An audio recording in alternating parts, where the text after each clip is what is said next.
성도님들, 스포츠에는 영원한 1등이 없다라는 말을 하죠. 왜냐하면 강팀이 되면 항상 다른 팀들의 경계 대상이 되기 때문입니다.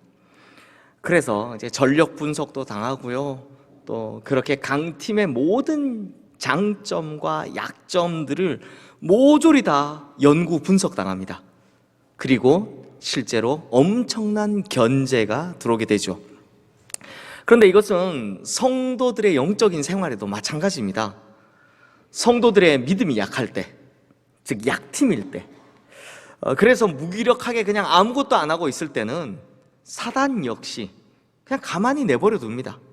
하지만 성도가 뜨거운 은혜를 받고 믿음을 강하게 하면 그때부터는 이야기가 완전히 달라지죠. 특히 자신이 가진 모든 것을 다해서 하나님의 역사를 이루려 할 때는 이 사단도요, 무척이나 당황해야 합니다. 그래서 그때부터 사단은 온갖 수단과 방법을 가리지 않고 뭐든 다해서 어떻게든 그 하나님의 역사를 이루려는 것을 막으려 드는 거죠. 바로 이에 대한 전형적인 모습이 느헤미야 4장 전체에서 잘 드러나고 있습니다. 그래서 오늘은 이 느헤미야 4장 전체에서 나오는 악한 세력의 공격 패턴과 또 그 악한 세력의 방해를 돌파해 나가는 방법을 각각 한번 살펴보도록 하겠습니다. 먼저 이 사단의 공격 방법부터 살펴보도록 하죠. 성도님들, 성도를 무너뜨리려는 가장 기초적인, 가장 기본적인 사단의 공격 방법은 바로 비난과 조롱입니다. 오늘 보면 1절, 2절 말씀 우리 함께 읽어볼까요? 산발랏이 우리가 성을 건축한다 함을 듣고 크게 분노하여 유다 사람들을 비웃으며 자기 형제들과 사마리아 군대 앞에서 일러 말하되 이 미약한 유다 사람들이 하는 일이 무엇인가? 스스로 견고하게 하려는가? 제사를 드리려는가? 하루의 일을 마치려는가? 불탄 돌을 흙무더기에서 다시 일으키려는가 하고. 자, 페르시아 왕궁에서 왔다고 하는 그 새파란 젊은 애송이 느헤미야가 뜻밖에도 단시일 만에 이스라엘 백성들의 지지를 얻어서 예루살렘 성 재건 공사를 진행하고 있다라는 소식을 들은 산발랏, 이 산발랏이 그 소식을 듣자마자 크게 분노하며 비웃었다라고 합니다. 그리고 자신의 형제들과 또 사마리아의 군대들을 모아놓고선 이렇게 이야기하죠. 이 미약한 유다 사람들이 하는 일이 무엇인가? 그러니까 저 힘도 없이 못나 빠진 유대인들이 대체 뭘 하겠다는 거냐라고 비웃고 있는 겁니다. 또 스스로 견고하게 하려는가? 라는 이 말은 성벽만 쌓으면 뭐 저절로 스스로 강해질 것 같으냐? 라는 이야기죠. 또한 하루의 일을 마치려는가 하는 이 말은 그렇게 100년 동안이나 못 해냈던 그 공사를 뭐 하루아침에 그것도 후딱후딱 빨리 끝낼 수 있는 것 같은가? 하는 이런 조롱인 겁니다. 그러자 옆에 있던 도비야도 쓱 끼어서 이제 한마디 합니다. 우리 3절 말씀도 함께 읽어볼까요? 암몬 사람 도비야는 곁에 있다가 이르되 그들이 건축하는 돌 성벽은 여우가 올라가도 곧 무너지리라 하더라. 저 쌓고 있는 거 여우가 올라가도 무너진다. 이걸 아주 상스러운 비속어로 하면, 죄송합니다만 비속어로 하면 가짠타라는 말입니다. 너희 같은 것들이 뭐 아무리 열심히 해봐야 뭘 더 하겠느냐, 부실공사밖에 더 하겠냐, 이런 이야기를 하고 있는 거죠. 뒤에서 다시 이야기하겠지만 이 말을 전해 들은 느헤미야가 얼마나 확연하고 속이 상하고 힘이 빠졌는지 뭐 말 안 해도 비난과 조롱의 상처를 받아보신 분들이라면 잘 이해하실 거라고 생각이 됩니다. 자, 그 다음, 그럼에도 불구하고 이것이 계속 진행되자 사단이 그 다음 단계에서 공격하는 방법이 뭐냐? 이제 동조자를 만들어 위협하는 겁니다. 즉 패거리를 만드는 겁니다. 우리 7절과 8절 말씀도 함께 읽겠습니다. 산발랏과 도비야와 아라비아 사람들과 암몬 사람들과 아스돗 사람들이 예루살렘 성이 중수되어 그 허물어진 틈이 메꾸어져 간다함을 듣고 심히 분노하여 다 함께 꾀하기를 예루살렘으로 가서 치고 그곳을 요란하게 하자 하기로. 느헤미야와 유다 사람들이요, 그들이 아무리 비난하고 조롱해도 어떻게 합니까? 흔들리지 않고 계속해서 예루살렘 성을 재건하는 공사를 빠른 속도로 진척시키고 있다라는 소식을 들은 산발랏은 더 크게 화를 냅니다. 그리고 나서 그 다음 단계로 넘어가죠. 그래서 뭘 하느냐? 바로 동조자들을 끌어모으는 겁니다. 그래서 도비야, 또 아라비아 사람들, 암몬 사람들, 아스돗 사람들 이렇게 모아서 예루살렘으로 쳐들어갈 것을 작당하는 거죠. 성도님들, 지금 여기에 동조한 사람들 있잖아요. 이 사람들이 지리적, 즉 위치적으로 굉장히 중요한데요. 요세푸스의 기록에 의하면 산발랏은 당시 사마리아의 총독이었다고 하니까, 사마리아는 예루살렘 중심으로 보면 예루살렘의 북쪽에 있는 거죠. 또 아스돗 사람들은 예루살렘의 서쪽에 있고요. 또 암몬 사람들은 예루살렘 동쪽에 있습니다. 그리고 아라비아 사람들은 예루살렘 남쪽에 포진해 있던 사람들입니다. 그러니까 지금 어떤 형세입니까? 사방으로부터 예루살렘을 포위하고 들어오는, 사방에서 우겨쌈을 당한 그런 형국이 된 셈인 겁니다. 이렇게 사방으로부터 우겨쌈을 당하는 형세가 되자 이까지 오자 결국 유다 사람들이 동요를 하기 시작하는 거죠. 그래서 10절 11절 말씀 보시면 아직 일이 많이 남았는데도 우리 힘이 다 빠져서 더는 못하겠다 라고 하는 걸 볼 수 있습니다. 또 우리 원수들이 우리가 알지도 못하는 사이에 쳐들어와서 우리를 다 죽일 거라고, 그 바람에 예루살렘 성 재건하는 거 못할 거라고 하면서 결국 포기하는 지경에 이르는 걸 볼 수 있습니다. 자, 성도님들, 이렇게 보니까 참 이 사단의 공격이 우리가 당하는 것, 즉 우리 인생과 참 비슷하지 않습니까? 어떤 사람이 아인슈타인의 상대성 이론이 궁금했는지 과학자인 친구에게 야, 상대성 이론이 뭐냐? 라고 물어봤답니다. 그런데 이 과학자 친구가 뭐라고 열심히 설명을 하는데도 이 사람이 도저히 이해가 잘 안 되는 겁니다. 긴가민가한 거죠. 그리고 집에 돌아간 이 사람, 마침 밥을 먹으려고 딱 봤는데 국에 그 부인의 머리카락이 하나 딱 들어있는 겁니다. 그래서 이 사람이 그 부인에게 뭐라고 말하느냐? 여보, 내가 오늘 아인슈타인의 상대성 이론에 대해서 배웠거든. 그런데 상대성 이론에 따르면 당신 머리숱, 이 머리 전체에서 머리카락 한 가닥이면 너무나 작게 보이지만 이 머리카락 한 가닥이 국그릇에 들어가 있으면 너무나 크게 보인다는 거야. 사실 이거 과학적인 설명은 아니지만 충분히 우리 인생에 적용을 할 수 있죠. 성도님들 보십시오. 칭찬하는 말, 격려하는 말은 어떻습니까? 머리숱 전체에 있는 한 가닥 머리카락처럼 느껴지죠. 그래서 그 많은 말들 중에서도 파묻혀서 작게만 보입니다. 하지만 비난하는 말, 조롱하는 말은 어떻습니까? 마치 국 속의 머리카락처럼 크게 다가오는 거죠. 그래서 이런 비난과 조롱의 말이 우리에게 큰 상처가 되고 아픈 기억을 남긴다는 겁니다. 그럼에도 불구하고 우리가 정신을 똑바로 차리고 꿋꿋이 올바른 일을 계속해 나가면 그때는 어떻게 하더라? 꼭 동조자들을 모아서, 이 패거리를 모아서 더 큰 상처를 주고 위협을 가하더라라는 거죠.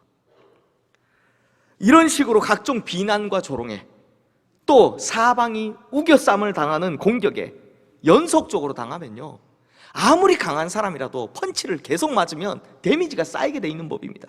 결국 좌절하고 포기하게 된 지경에 이른다는 거죠. 이걸 진짜 당해보신 분들 많이 계실 겁니다. 이런 분들이라면 크게 이 이야기에 공감하시리라 생각이 됩니다. 자, 그렇다면 성도님들, 이런 사단의 악한 세력들이 하나님의 역사를 작정하고 방해하는 이런 위기의 상황에서 느헤미야는 어떻게 이 방해를 돌파해 나가는지, 이제부터는 그 돌파의 방법을 한번 살펴보도록 하겠습니다. 자, 먼저 느헤미야가 보여준 첫 번째 대응법, 돌파의 방법, 그 첫 번째는 하나님만 기억하는 것이었습니다. 성도님들, 4절 말씀 앞부분에 보면요, 느헤미야가 이렇게 기도하죠. 우리 하나님이여 들으시옵소서, 우리가 업신여김을 당하나이다. 느헤미야도 이 사람들이 하는 비난과 조롱을 듣고 속이 엄청 상했던 것 같습니다. 아니, 안 그럴 수가 없겠죠. 누가 그 이야기를 듣고 멀쩡하겠습니까? 하지만 그렇게 속이 상할 때 느헤미야가 제일 먼저 한 것이 무엇이냐? 언제나 그랬듯이 이번에도 역시나 하나님께 기도하는 것이었습니다. 하나님, 우리가 업신여김 당하는 것 좀 들어주세요 라고 기도한 것이죠. 그러므로 느헤미야가 잘한 것, 그게 뭐냐? 속에서부터 올라오는 그 분노의 감정, 속상한 감정을 상대방에게 내뱉고 처리하는 것이 아니라 기도로 처리하는 거죠. 하나님께 아뢰는 겁니다. 하나님께서 좀 들어주세요 라고 하는 겁니다. 마찬가지로 그리스도인들에게 찾아오는 그 많은 조롱과 비난의 최고의 대응법이 뭐냐? 바로 기도라는 겁니다. 느헤미야가 그렇게 본인의 감정의 문제를 해결하고 난 이후에 이번에는 사방의 우겨쌈을 당하는 위기 속에서 낙담하고 좌절해서 포기하려고 하는 이스라엘 백성들에게 느헤미야가 뭐라고 하느냐? 우리 14절 말씀 함께 읽겠습니다. 내가 돌아본 후에 일어나서 귀족들과 민장들과 남은 백성에게 말하기를 너희는 그들을 두려워하지 말고 지극히 크시고 두려우신 줄을 기억하고 너희 형제와 자녀와 아내와 집을 위하여 싸우라 하였느니라. 이 말씀을 아주 간단하게 한마디로 정리하면 하나님만 기억하라는 겁니다. 하나님을 기억하라는 것입니다.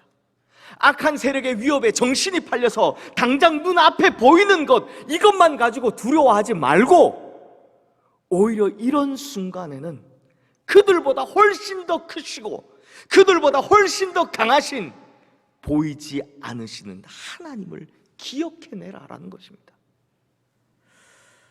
성도님들, 실제로요, 악한 세력의 공격에 혹은 비난과 조롱에 또 떼거지로 몰려오는 위협에 가장 좋은 대처 방법은 가장 본질적인 이유를 기억해내는 것입니다. 즉 우리로 치면 하나님인 거죠. 제임스 보이드 목사님께서 느헤미야 강해집 설교집에서 이 부분에 대해서 이런 재밌는 이야기를 하나 하셨더라고요. 미국에 가면 유명한 야구팀 뉴욕 양키스라는 팀이 있습니다. 이 팀의 옛날에 이제 끝날 때까지 끝난 것이 아니다 라는 이야기 들어보셨습니까? 이 유명한 명언을 남긴 요기베라라는 포수가 있었을 당시에 반대편 팀, 이제 라이벌이죠. 밀워키 브레이브스라는 팀에는 전설적인 강타자 행크 아론이라는 선수가 있었습니다. 뉴욕 양키스에는 명포수 요기베라가 있었고 지금은 애틀랜타 브레이브스지만 그때는 이제 밀워키 브레이브스였던 팀, 거기에는 행크 아론이라는 강타자가 있었다는 겁니다. 그런데 보통 타자가 타석에 들어가면 포수들이 어떻게 합니까? 가만히 잘 안 있죠. 이제 몇 마디 말로 이 타자의 집중력을 흐트리려고 합니다. 뭐 예를 들면 한국에는 예전에 이만수라는 그 유명한 포수가 있을 때 포수에 앉아있으면 하도 떠드니까 그 타석에 섰던 타자, 이 선수가 타임 부르고 나와서 심판한테 얘 말 좀 못하게 해주세요 라고 그렇게 부탁했던 적이 있다라고 합니다. 마찬가지로 정말 중요한 게임에서 맞닥뜨린 두 라이벌 팀, 당시 최고의 타자 행크 아론이 타석에 탁 들어서자 포수로 앉아있던 요기베라가 이 행크 아론의 집중력을 어떻게든 흐트리려고 한마디를 합니다. 뭐라고 하느냐? 자네 방망이를 잘못 쥐고 있잖아. 상표가 보이도록 지어야지. 이게 제 생각인데 아마 미국은 워낙 스폰서십이 잘 발달돼 있다 보니까 이렇게 TV에 나오는 쪽에 상표를 이렇게 돌려놓으면 아마 스폰서 해주는 회사에서 더 많은 돈을 줄 거야, 이런 이야기를 했던 것 같습니다. 그래서 이렇게 방망이 쳐다보게 만들려고 집중력을 흐트리려고 이런 말을 했던 거죠. 그런데 행크 아론이 어떻게 하느냐? 한마디 대꾸도 안 합니다. 뭐만 쳐다보느냐? 오직 투수가 던지는 공만 노려보고 있습니다. 그러다 결국 홈런을 치는 거죠. 그리고 홈런 치면 다이아몬드 한 바퀴 돌잖아요. 이렇게 다 돌고 다시 홈으로 들어온 이 행크 아론이 그제서야 요기베라에게 한마디 대꾸를 합니다. 뭐라고 하느냐? 이보게, 난 상표 보여주려고 타석에 서는 게 아니야. 맞는 말이죠. 홈런 치러 나온 타자는 투수의 공만 신경 쓰면 됩니다. 포수가 뭐라고 이야기를 하든 간에 다 무시하면 되는 겁니다. 그러므로 우리 역시 하나님만 바라보면 되는 겁니다. 다른 사람들의 조롱과 비난, 물론 속 상하죠. 속 안 상하는 사람 없습니다. 아무리 큰 사명감을 가지고 소명의 자리에서 내가 최선을 다한다 해도 비난이 지나치고 그 다음에 조롱이 도를 넘으면 진짜 마음 상합니다. 좌절하기 쉽습니다. 제가 앞서도 말씀드렸지만 아무리 강한 사람도 펀치를 계속해서 맞으면 데미지가 쌓이게 되거든요.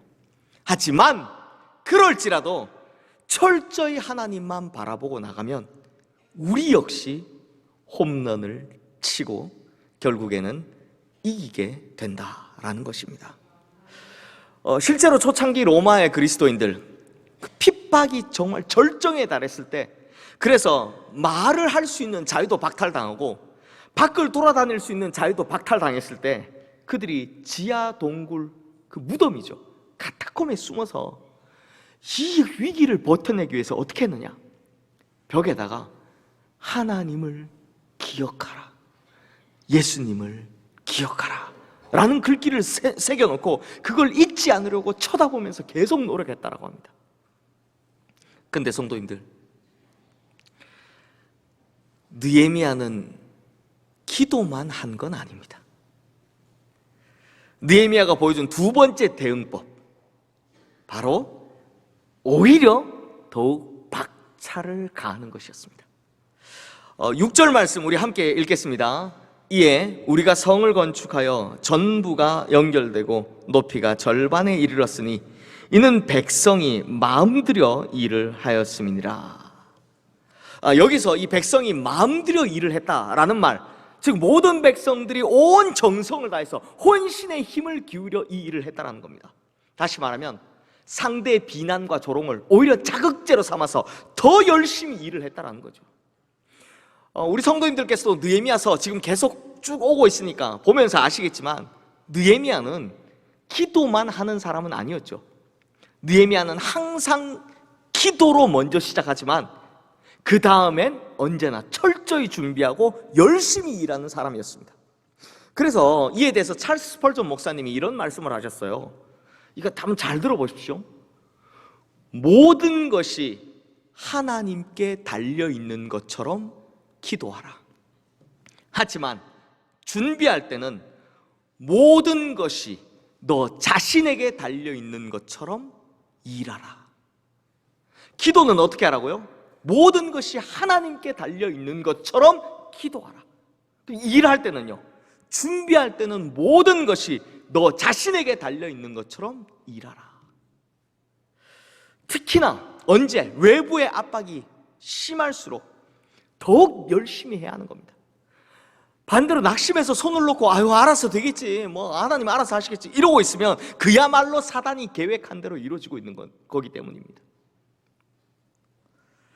그러면서 이제 느헤미야가 이 악한 세력의 방해에 대항해 또 하나 잘한 것, 즉 세 번째 돌파 방법은 자신의 약점, 자신들의 약점을 바로바로 보완했다라는 겁니다. 13절 말씀 우리 함께 읽겠습니다. 내가 성벽 뒤에 낮고 넓은 곳에 백성이 그들의 종족을 따라 칼과 창과 활을 가지고 서 있게 하고, 자, 적들이 쳐들어온다, 그럴 수 있다 라는 이야기를 들은 느헤미야는 즉시로 백성들을 칼과 창과 활로 중무장을 시킵니다. 즉 약점을 바로 보완했다라는 겁니다. 근데 성도님들, 여기서 좀 특이한 게 있죠. 먼저는 종족별로 했다. 즉 가족별로 그룹을 지어서 이 요소에 배치했다라고 합니다. 물론 공사 자체가, 이 공구 자체가 가족별로 이루어졌으니 그럴 수 있죠. 그런데요, 느헤미야가 참 머리가 좋은 것 같습니다. 성도님들 보십시오. 가족별로 배치한 이유가 뭘까 생각해 보면, 전쟁이 일어났을 때 내가 지켜야 될 사람이 가족일 때 열심히 싸우겠습니까? 아니면 모르는 사람일 때 열심히 싸우겠습니까? 당연히 가족일 때죠. 즉 누구든지 자기 가족을 위해서라면 목숨 걸고 싸울 것이기 때문에 최대한의 적은 수로 최대한의 적은 전투 효과를 이루어내기 위해서 느헤미야가 가족별로 배치를 했다는 겁니다. 그리고 더 이상한 게 있습니다. 낮고 넓은 곳에 배치했다라고 하죠. 사실 전투하기에는 높고 좁은 곳이 유리하죠. 낮고 넓은 곳보다 전쟁을 하기에는, 전투를 하기에는 높고 좁은 곳이 훨씬 유리하죠. 아니, 내가 숫자가 많고 군대 수가 많고 공격하는 입장이면 낮고 넓은 탁 트인 곳이 좋습니다. 뭐 기병도 활용할 수 있고 포병도 활용할 수 있고 여러 가지 할 수 있으니까요. 그런데 내가 수가 적고 방어하는 입장에서는 당연히 좁고 높은 곳이 유리하죠. 근데 느헤미야는 왜 이렇게 했을까요? 여기서 낮고 넓은 곳, 바로 적의 시야에 탁 트인 곳이다라는 겁니다. 적이 바로 볼 수 있는 곳이다라는 겁니다. 아마 느헤미야는요, 중무장한 병력들이 배치되어 있다는 것을 적들에게 보여주려고 했던 것입니다. 보여주려고 했다는 겁니다. 이걸 전쟁 억지력이라고 하죠. 이쪽도 단단한 경계를 갖추고 있다라는 걸 보여줘서 적들이 함부로 쳐들어오지 못하게, 아예 사전에 전쟁이 일어날 것을 미리 방지하는 겁니다. 그러니까 전쟁을 하면 불리하니까, 우리 쪽이 불리하니까, 손해가 더 크니까 아예 전쟁을 못하도록 딱 보여주고 있는 거죠. 이걸 전쟁 억지력이라고 하는데, 그걸 느헤미야가 했던 겁니다. 그래서 16절에서 18절 말씀 보시면 절반은 일을 하고 절반은 갑옷 입고 무기 차고 대기하고 있었으며, 심지어 그 일하는 사람들, 성을 건축하는 그 절반도 한 손에는 일을 하고 다른 한 손으로는 칼을 가지고 있었다라고 합니다. 즉 자신들의 약점을 잘 보완해서 적들의 공격을 사전에 차단했다는 거죠. 성도님들, 이거 마찬가지입니다. 언제나 이 악한 사단은요, 호시탐탐 우리를 노리고 있기 때문에 딱 보고 있다가 작은 틈만 보이면 그 틈을 파고 들어와서 공격하는 특징이 있습니다. 하지만 반대로요, 우리가 준비를 탄탄하게 하고 있으면 함부로 덤비질 못하는 특징도 가지고 있습니다. 그러니까 우리에게 작은 틈만 보이면 막 사단은 그 틈을 비집고 들어와서 어떻게든 공격하려 하지만, 우리 준비가 탄탄하면, 못 이길 것 같으면 아예 안 덤비는 특징을 가지고 있다는 겁니다. 사실 우리는요, 완벽하지 않기 때문에 이런 악한 공격에 휘청거릴 수도 있죠. 또 그런 집요한 공격에 좌절하고 낙담할 수 있습니다. 하지만 중요한 것은 뭐다? 그 다음 대처라는 겁니다. 그러므로 우리의 약점을 빨리빨리 보완하면서 우리의 영적인 방어 태세를 탄탄히 하면 이후로는 그 악한 세력들이 절대 함부로 덤비지 못한다라는 겁니다. 근데 성도님들, 우리가 세 가지 대응법을 알아봤죠.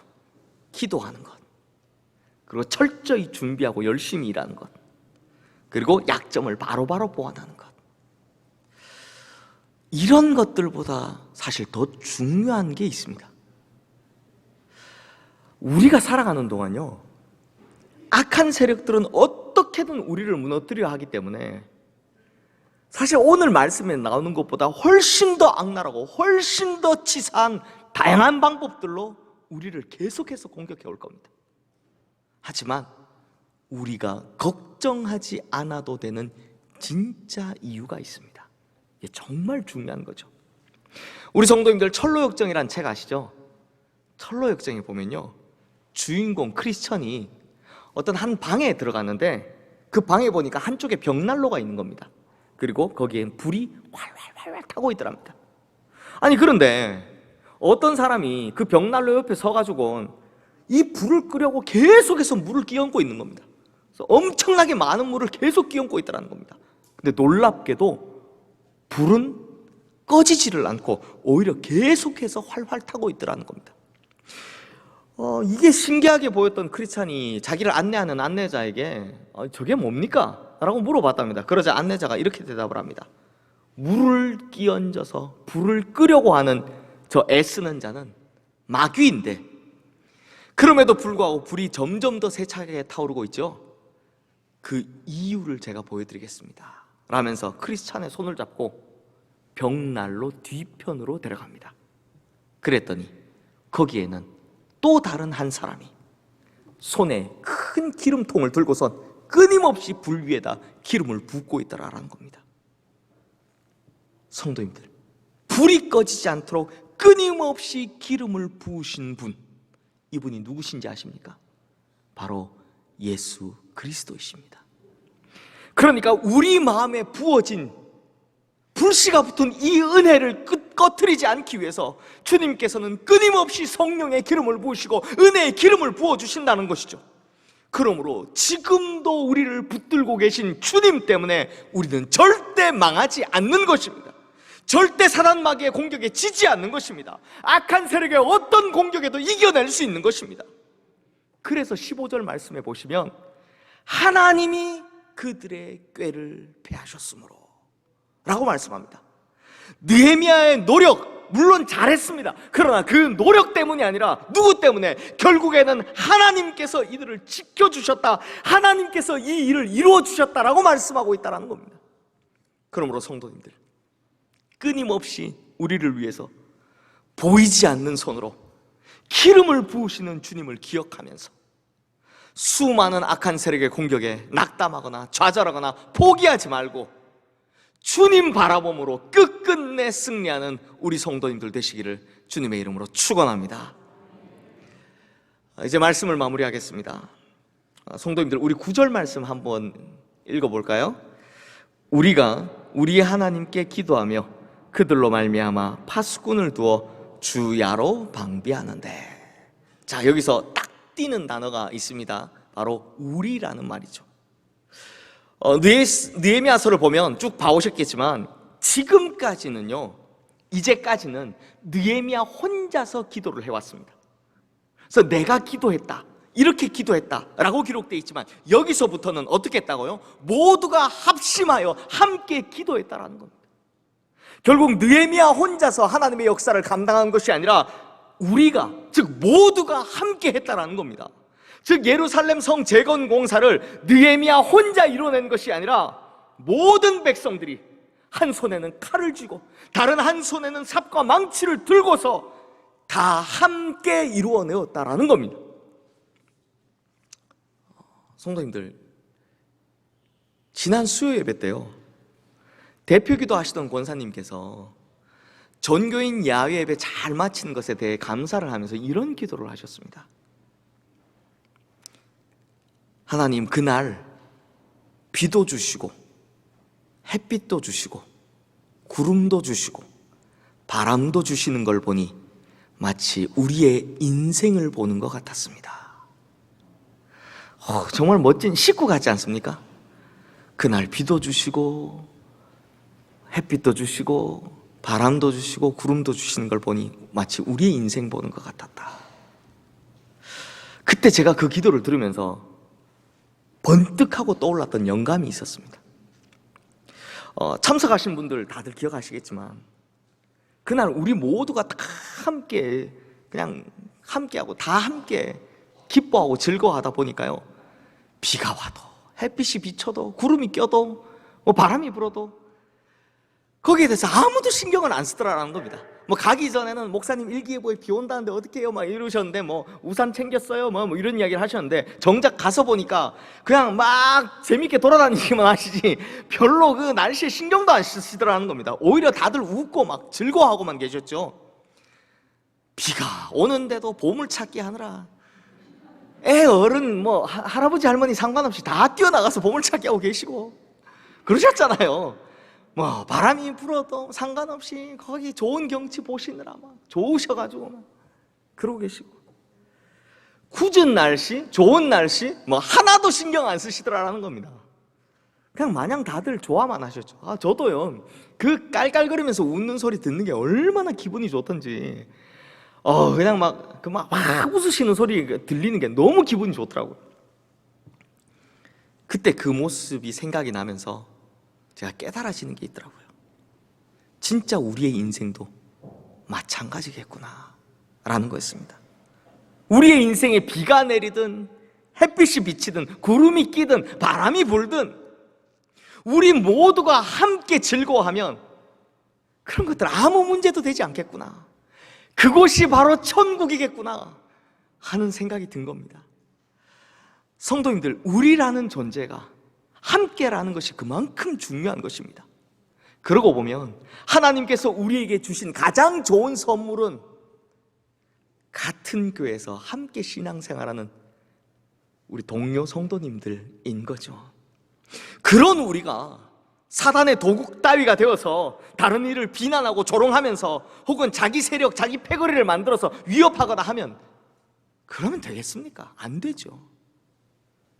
성도님들, 기쁨은 나누면 배가 되고 슬픔은 나누면 반이 된다 라는 말처럼 함께 기뻐하고 함께 슬퍼하면, 그렇게 우리가 함께하면 주님께서도 우리와 함께 해주실 줄로 믿습니다. 그러면 인생의 그 어떤 어려움의 순간, 세찬 바람이 불든 비가 내리든 그 어떤 순간에도 모두가 함께 능히 이겨내게 될 줄로 믿습니다. 그런 것이 진짜 교회이고, 그것이 이 땅에서 먼저 경험해 볼 수 있는 천국인 거죠. 그러므로 우리 성도님들, 그리스도와 함께 우리 모두 함께 하여서 우리 교회를 이 땅의 천국으로 만들어가서 그 어떤 환난 풍파에도, 그 어떤 악한 세력의 공격에도 오히려 즐거워하고 기뻐해서 이겨나가는 우리 시흥교회 모든 성도님들 되시기를 주님의 이름으로 축원합니다. 기도하겠습니다. 하나님 아버지, 우리가 살아가는 시간 동안 틈만 나면 우리를 넘어뜨리려고 또 좌절시키려고 노리고 있는 악한 세력이 있는 줄 압니다. 하지만 또한 어떻게든 우리를 붙들고 계시며 은혜의 불을 꺼뜨리지 않기 위해 끊임없이 은혜의 기름을 부으시는 우리 주님 역시 우리와 항상 함께 계심을 믿습니다. 그러므로 우리가 오로지 주님만 바라봄으로 악한 세력들의 공격을 능히 이기게 하여 주시옵소서. 또한 때론 힘에 부치고 때론 마음이 많이 상할 때, 그때는 내 옆에 보내주신 함께하는 성도들의 손을 잡고 함께 기도하며 함께 기뻐하고 즐거워하여 함께 이기고 나가는 우리 모두가 되게 하여 주시옵소서. 우리의 모임 중에 항상 함께 하시는, 우리의 모임 중에 임하시는 우리 주 예수 그리스도의 이름으로 기도드리옵나이다. 아멘.